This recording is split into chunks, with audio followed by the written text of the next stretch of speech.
कांग्रेस हुकूमत अपनी नाकामियों को छुपाने के लिए, इनके पास करने के लिए कुछ नहीं है। आवाम को सिर्फ डिस्ट्रैक्शन के लिए उन्होंने केसीआर साहब को भी नोटिस दिया, इससे पहले केटीआर साहब को दिया, हरीश राव साहब को दिया, संतोष साहब को दिया।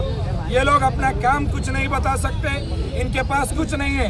कभी कालेश्वरम स्कैम के नाम पे बात करते, कभी फार्मूला ई की बात करते, कभी फोन टैपिंग की बात करते।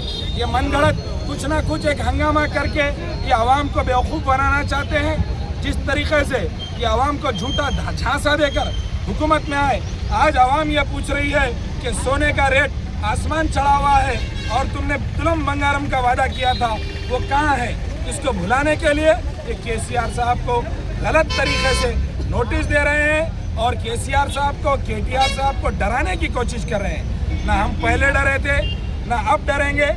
बाबू, तुम अब हुकूमत में आए हो, तुम आंध्राई साजिशों के साथ, वो बाबू, ये छोटा बाबू, दोनों बाबू मिले हैं, लेकिन तुम्हारी कोशिशों के बावजूद हमने तुम्हारी हलक में हाथ डाल के तेलंगाना को हासिल किया था।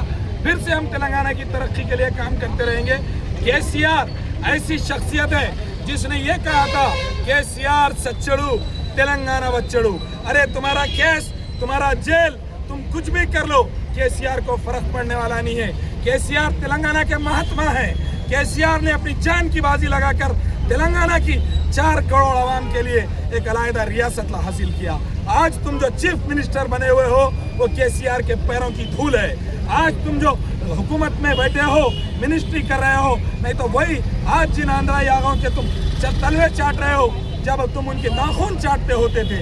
लेकिन ये केसीआर साहब की खैरात है, ये केसीआर साहब की भिक्षा है कि तुम इस ओहदे पे आए हो और ओहदे पे आने के बाद तुमने उन्हीं को डराने की कोशिश की है। ये तेलंगाना की 4 करोड़ आवाम इसको बर्दाश्त करने वाली नहीं है। हम आज काटे दन पे वेंकटेश अन्ना, हमारे सरीकुंडा दरगेश, राजेश और रघु कुमार और हमारे खातून लीडर लक्ष्मी, सुभाष रेड्डी साहब, तमाम जितने कायदीन का मैं नाम नहीं लिया, ये वो तेलंगाना के सपूत है। खासतौर पे हमारे कुमार, जब उन्होंने धरने के टाइम पर उन्होंने भी अपनी जान की कुर्बानी पेश करने की कोशिश की थी।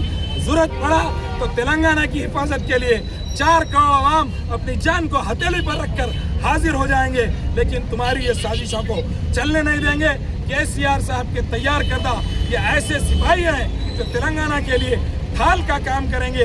तुम तेलंगाना की ढाल को तोड़ नहीं सकते।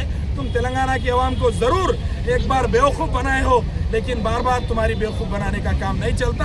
हम तुमको इंतबाह देते हैं कि तुम बाज आ जाओ और तुम सुधर जाओ।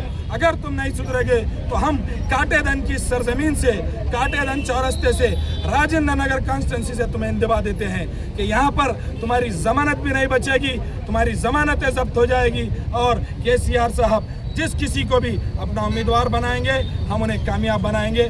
जय तेलंगाना, जय केसीआर।